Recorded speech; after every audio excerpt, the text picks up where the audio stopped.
coisa, Gustavo. Se você tem um acordo de pensão, quanto tempo demora para mudar o valor da pensão? Quanto tempo demora para mudar? É uma dúvida que muita gente tem, né? Quanto tempo demora para mudar o valor da pensão? Exatamente, o que a doutora está querendo dizer, né? A gente está deixando bem claro, né, no podcast, mas a nomenclatura jurídica nesse sentido é a revisão de pensão, né? Exatamente. Vamos entender o seguinte, a nossa vida financeira, ela oscila. A nossa vida financeira oscila e isso é inevitável.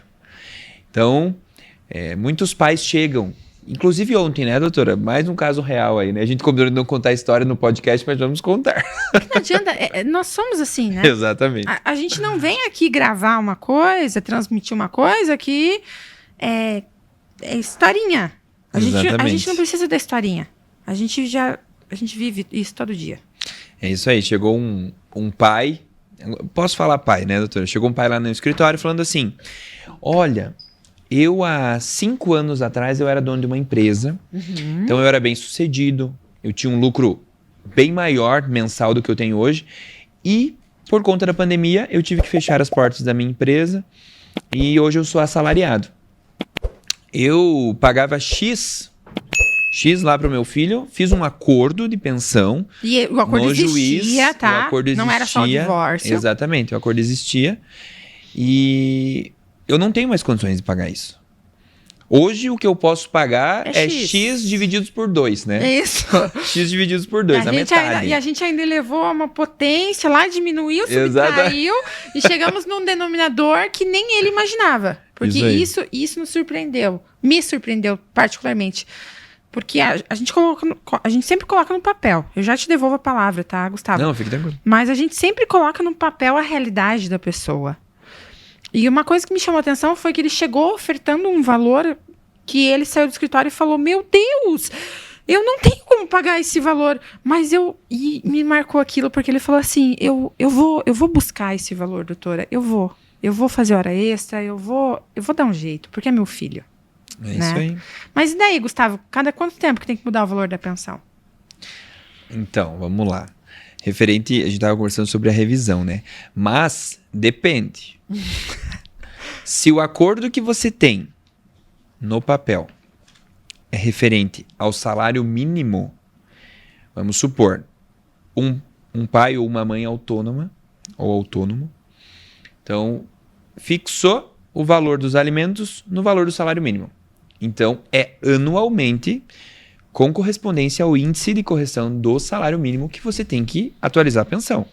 Porque nós já aprendemos e já tiramos da prisão pais e mães que entenderam que eu tenho que pagar 50% do salário mínimo do ano de 2019.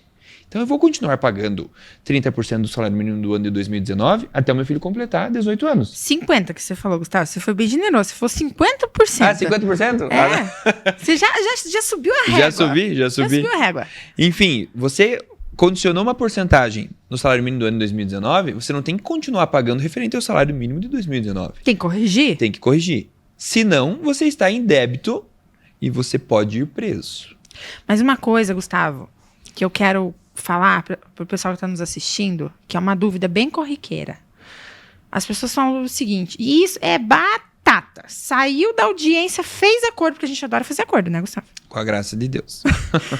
E assim, a maioria pega e fala bem assim, quando que eu posso revisar isso aqui? Quando que eu posso... Eles não falam revisar, eles falam bem assim, quando que eu posso mudar? E se eu morrer? Como as pessoas gostam da morte, né? E se eu morrer? Não sei se gostam ou se preocupam. Penso que se preocupam, né? Eu digo o seguinte, olha, nada é para sempre. Se você tem um acordo, pode ser amanhã, e você precisar mudar, procura um advogado que vai fazer o processo de revisão. O que o advogado não pode jamais fazer, e tem gente que faz, eu estou falando de advogado, é ele falar o seguinte, não paga, não corrige, deixa fluir, deixa rolar, entendeu? Se você tem a necessidade, o segredo, a resposta que eles precisam ouvir, Gustavo, né? Vamos falar o português bem claro. Você está pagando pensão, você tem aquilo formalizado. Aconteceu algum problema, procura um advogado. Procura o advogado. Para quê? Para ver se é a hora de revisar, seja de aumentar, de diminuir. E uma dica que eu gosto de dar, Gustavo, você sabe disso. Ontem mesmo eu falei isso para esse pai de família que nos procurou. Falei para ele, coloca no papel o que você sabe que você vai poder pagar. E o mais, o plus, né? Que você falou que vai buscar pro teu filho, pra tua filha, você vai se comprometer moralmente com ele. Ah, Isabela, então você está incentivando a pagar menos pensão. Não é isso. Gente, coloca na cabeça o seguinte, a gente nunca pode assumir um compromisso que a gente não vai cumprir. Né? Exatamente.